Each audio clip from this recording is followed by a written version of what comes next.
दोस्तों नमस्कार। 10 नवंबर यानी रविवार को हरिद्वार में स्वाभिमान महारैली के लिए जबरदस्त तैयारियां चल रही है। आज मूल निवास भू कानून समन्वय संघर्ष समिति के द्वारा प्रेस कॉन्फ्रेंस की गई है।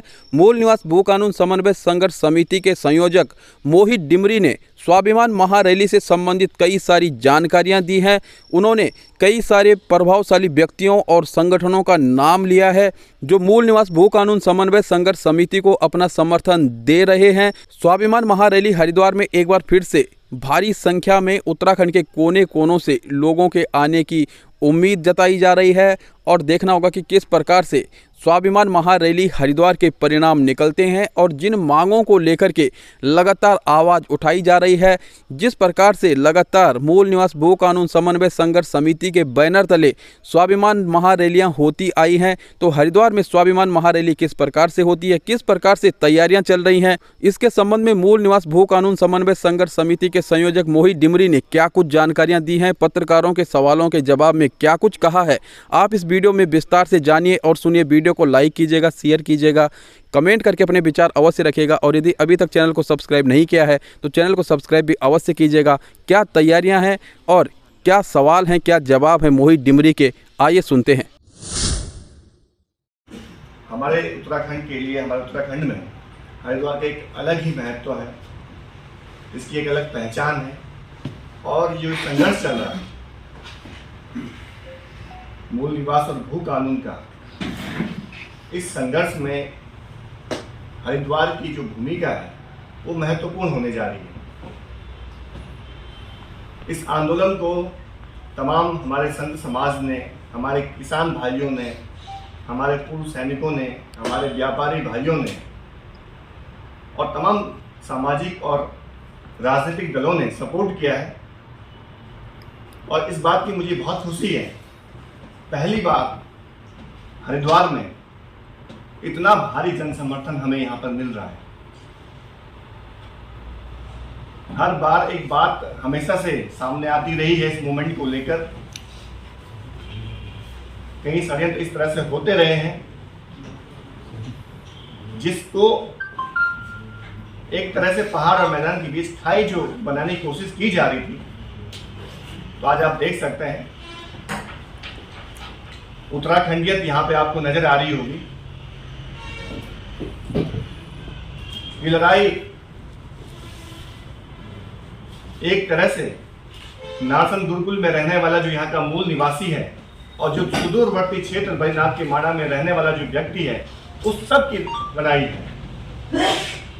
और इस संघर्ष में यहाँ का मूल निवासी एक होकर अपने अधिकारों को लेकर लड़ना चाहता है। तो मैं सबसे पहले उन संगठनों का हार्दिक धन्यवाद देना चाहूँगा जिन्होंने हमें अपना समर्थन दिया है। व्यापारिक संगठन हरिद्वार के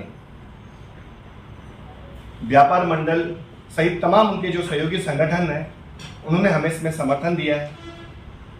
सैनिक सभा हरिद्वार, बड़े भाई सम्राट सैनी जी यहाँ पर मौजूद हैं, आपका हमें समर्थन मिला है।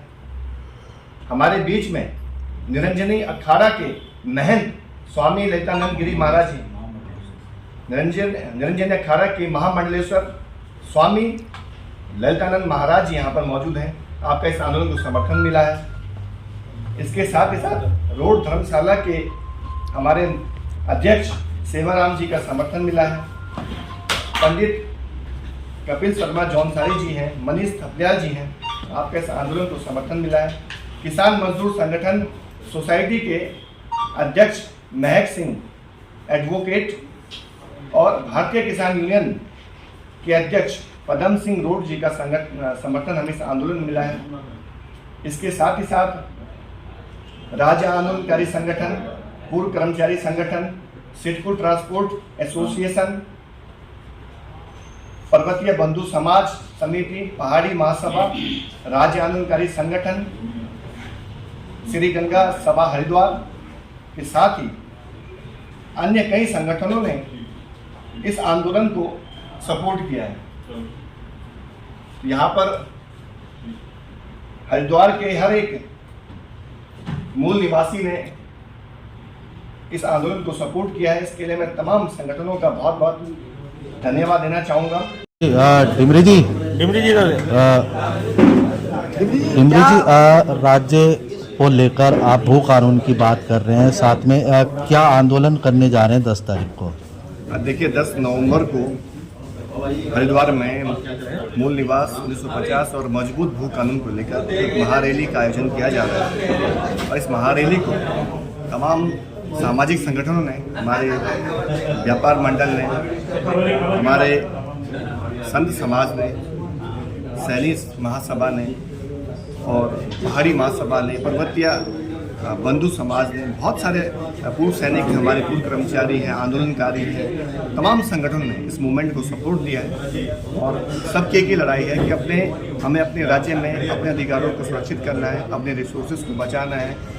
जल जंगल जमीन के अधिकार है, गुड़ गन्ना और गंगा की जो हमारी संस्कृति है उसको हम कैसे बचाएं, इसको लेकर ये मूवमेंट चल रहा है और लगातार पूरे प्रदेश भर में चल रहा है। और हरिद्वार में जिस तरह का हमें अपार जन समर्थन मिला है, तो मुझे पूरा भरोसा है कि ऐतिहासिक महारैली होने जा रही है। ये रैली कहाँ से शुरू होगी और कहाँ तक समाप्त होगी? कितने लोगों के जुटने की उम्मीद है? देखिए, इसमें हजार लोग जुटेंगे और रैली ऋषिकुल में सब लोग एकत्रित होंगे और वहाँ से शुरू होते हुए हम लोग हर की पैड़ी तक पहुँचेंगे और वहाँ पे गंगा जल हाथ में लेकर हम संकल्प लेंगे इस आंदोलन को और आगे बढ़ाने के लिए। कॉरिडोर की बात भी कही है, किस बैनर के तले ये रैली होने वाली है? देखिए, ये मूल निवास भू कानून समन्वय संघर्ष समिति के बैनर तले ये मूवमेंट चल रहा है, पूरे प्रदेश भर में चल रहा है। और जो कॉरिडोर का सवाल है, और हम चाहते हैं इसमें कि जो हमारे व्यापारी भाई हैं उनके हित प्रभावित नहीं होने चाहिए। ऐसा कॉरिडोर न बने कि हमारे व्यापारियों के आपने व्यापार उजाड़ दिए, उनका रोजी रोटी पर आपने डाका डाल दिया, संकट में उनकी रोजी रोटी डाल दी। इस तरह कॉरिडोर नहीं बनना चाहिए। सौंदर्यीकरण हो, शहर का विकास हो, इस पक्ष में हर कोई है, लेकिन व्यापारियों को विश्वास में लिए बिना किसी भी तरह का प्रोजेक्ट यहाँ पे नहीं होना चाहिए। इसमें हम पूरा समर्थन अपने व्यापारियों के साथ खड़े हैं इस मुद्दे को लेकर। और आने वाले समय में अगर सरकार ने इस तरह का प्रयास किया, जैसे अन्य स्थानों पर सरकार कर रही है, अयोध्या में कर रही है और यहाँ भी करने की कोशिश कर रही है, इसका हम सब लोग, पूरे उत्तराखंड के लोग कड़ा विरोध करेंगे। भू कानून की मांग कर रहे हैं, भू कानून की कब से कब तक का भू कानून की मांग कर रहे हैं? क्या इसमें आपने प्रायोरिटी रखी है? देखिए, हमारा मानना है कि जो यहाँ पर हमारे किसान भाई हैं, जो काश्तकार हैं, वो ऐसा ना हो कि अपने राज्य में भूमिहीन हो जाए। एक बड़ा माफिया यहाँ पे आ रहा है, वो ज़मीनें खरीद रहा है और हमारे जो किसान हैं वो अपने ही ज़मीन पर नौकर चौकीदार बन रहे हैं, भूमिहीन होते जा रहे हैं। हम ऐसा कानून चाहते हैं हमारे किसानों की ज़मीनें सुरक्षित रहे, उनके हाथों में ज़मीन रहे, इस तरह कानून चाहते हैं। हमने सरकार से डिमांड की है, अगर कोई प्रोजेक्ट आप लगाना भी चाहते हैं, कोई कंपनी यहाँ पर काम भी करना चाहती है, तो उस किसान की ज़मीन आप लीज पर लीजिए। लीज पर ज़मीन लेकर वहाँ पर उन काश्तकार का भी उसमें हिस्सा हो, लाभ हो, उसको भी फायदा मिले। इस तरह की हम सरकार से मांग चाह रहे हैं। और हम कहना चाहते हैं जो इस राज्य में 30 सालों से रह रहा है, चाहे वो किसी भी राज्य को, उसको सिर्फ आवासीय सुविधा के लिए 200 वर्ग मीटर परिवार में एक व्यक्ति को जमीन दी जाएगी। हमारी मांग है। सरकार से पहले इस बारे में कोई बात हुई आपकी? देखिए, सरकार से हम लगातार पत्राचार कर रहे हैं, लगातार हमने एक ड्राफ्ट भी तैयार किया, उसको भी हम जल्द अनाउंस करने जा रहे हैं। किस तरह की हम डिमांड करना चाहते हैं, किस तरह की यहाँ की लोगों की भावना है, उसको हम सरकार के सामने रखेंगे। और लगातार सरकार से हम इन मुद्दों को लेकर बात कर रहे हैं। लेकिन सरकार का जो आप देखिए कि सरकार किस तरह के निर्णय ले रही है। सरकार लगातार कह रही है हम मजबूत भू कानून लाएंगे, लेकिन लाएंगे कब ये नहीं बता रहे। अब कह रहे बजट